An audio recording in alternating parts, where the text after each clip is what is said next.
Welcome, today in front of me Huawei Y5p, and I'll show you how to turn on or turn off auto rotate screen on this device.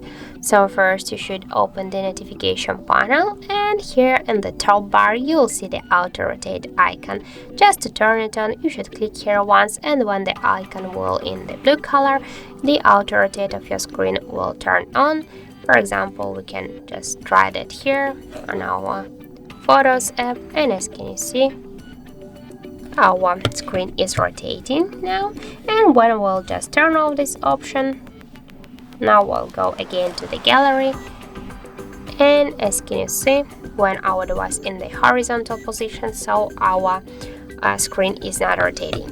So that's it, that's how to enable or disable the auto rotate screen on our Huawei Y5p. So thank you for watching, and if you find this video helpful, don't forget to leave a like, comment and to subscribe our channel.